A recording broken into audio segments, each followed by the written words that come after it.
Hindi ka siya. Kasi naman kaso mahihirapan lang akong sungkitin. So, pala, ang gagawin nga pala natin. Papalitan natin yung stock natin na signal lights ng ganito, T15. So, baklasin ko lang muna to. Yan, para sigurado kayo sa impact nyo na tama yung ikot, hawakan nyo.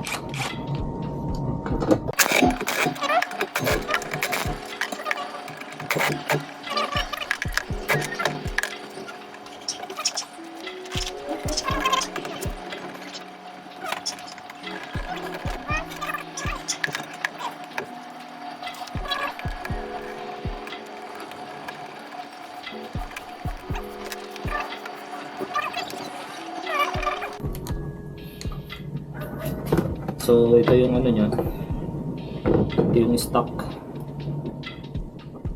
Badan natin.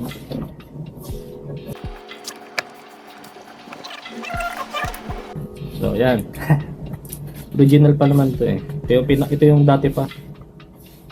Nagbalak ako magpalit ng ganito, ng signal light dati. Kaso ang pangit pa nung LED noon. Ngayon kasi nakakita ako magandang klase na. Kaya ito, nag-go na ako. So, oo nga pala, bago kayo magpalit ng ng LED na ganito sa mga signal lights nyo, sa flasher nyo, magpalit muna kayo ng relay. Gawin nyo yung relay na yung bumibilis ang kurap. Usually kulay orange yung yung relay na ganun eh. Testingin muna natin bago natin ibalik. Nakapagpalit na ako ng ganung klaseng relay. Papakita ko sa inyo kasi nasa harapan yun eh. Inuna ko lang muna itong likod.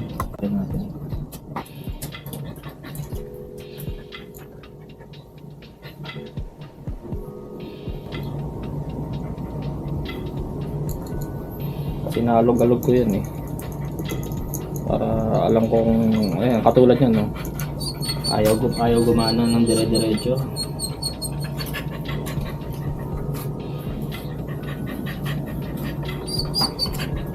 Ayan, okay na. So kabila naman.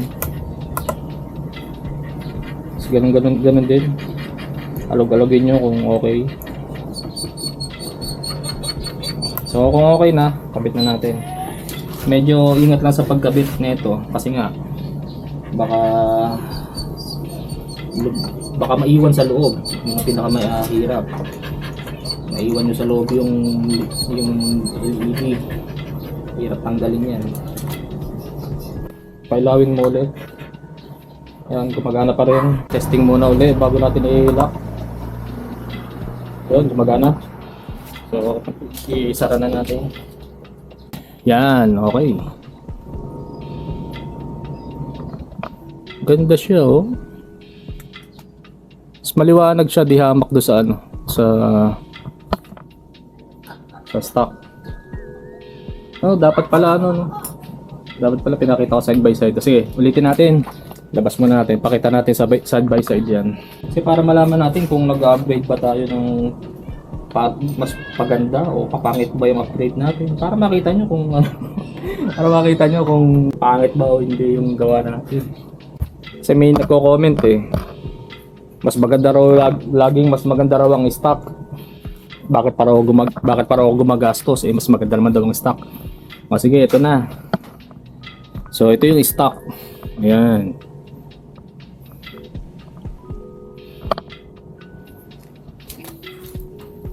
So ito na. Okay, ito yung stock. Yan. Nang hindi umiilaw. Ito naman yung bago na hindi pa umiilaw. So, buksan ko lang tong gate. Mas malaki yung pwesto ko. Papawisan ako. So ito yung itsura nung dalawa. Yan. Oo, di hamak na mas maliwanag tong isa. Diba? Nandito yung stock, nandito yung LED. So, yan. Parang medyo may delay ng flash yung isa, no? Diba? Bale, medyo pahapon na rin ako nag-video 4:41 kasi kaya hapon ako nag-video para mamaya madilim na. Papakita ko rin sa inyo yung itsura niya pagka madilim. So, ito. Nakabit na natin yung sa likod, yung harap naman.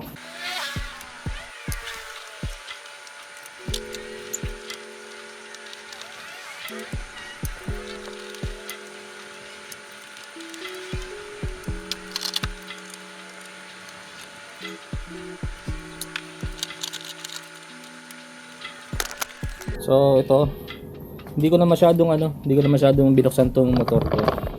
So ito yung sinasabi ko sa inyo na relay, na flash relay. Ito, yung kulay orange. Usually nga kulay orange talaga yan eh. Yung relay nyo na stock, palitan nyo ng ganito. Alam nila yan, yung pagka pumunta kayo sa mga motorcycle shop, alam nila na pag sinabi ninyo na flash relay na pang LED, yan ang ibibigay sa inyo. Kasi may instances na na tawag dito. Pagka yung stock ang flash relay, tapos nagpalit ka ng LED, sobrang bilis nung blink nung signal light. Kaya kailangan magpapalit ka ng ganito para pwede sa LED. Actually, itong flash relay ko nga, yung adjustable pa to eh, no? Meron siyang adjuster doon, no? Yan, kung makikita, ayun, no? Yung parang screwdriver head na yan, yung parang tornilyo ng screwdriver. Pang-adjust yan, para pwede mo pang i-adjust kung gaano kabilis yung flash nung flasher. So, meron kasing nakakabit pa rito na top pa doon sa huli ko, kaya ayoko munang buksan to. So, malalagay naman natin kahit di na natin babayan masyado. So, ikabit na lang natin to, then goods na tayo.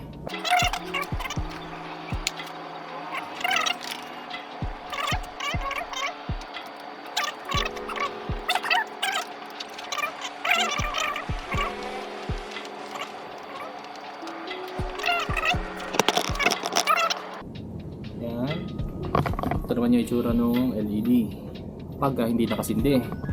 Ito nga pala yung yung nauna ko, T15 to, yung pinalit ko, liwanag, di ba? Parang headlight na rin. T15 na yung nasa loob niyan, yung kulay puti. So yan, blink natin para malaman natin difference. Yan, mas maliwanag talaga yung yung LED. Okay. Nga pala, dapat pala gumawa din ako ng video na yung naka-stack yung yung flasher sa gabi. Pero kung titingnan mo rito, sa liwanag talaga eh. Yan. Diba? Sige, kabit ko na parehas, tapos hintay tayo magpagabi mamaya para makita nyo yung itsura niya sa gabi.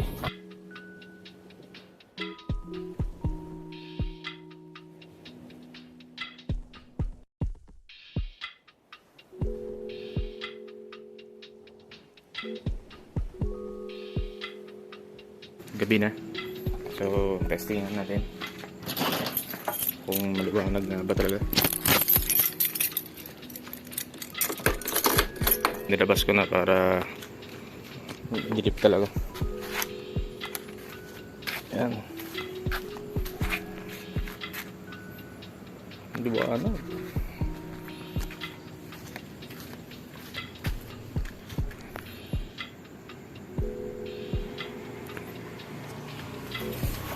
Parang ano lang eh. Parang may delay lang siya dun sa ano, sa bilis ng blinker niya. Parang bumagal yung pag-blink niya ngayon. Pero okay, ano. Kung yung liwanag ang habol natin, mas definitely mas maliwanag siya ngayon.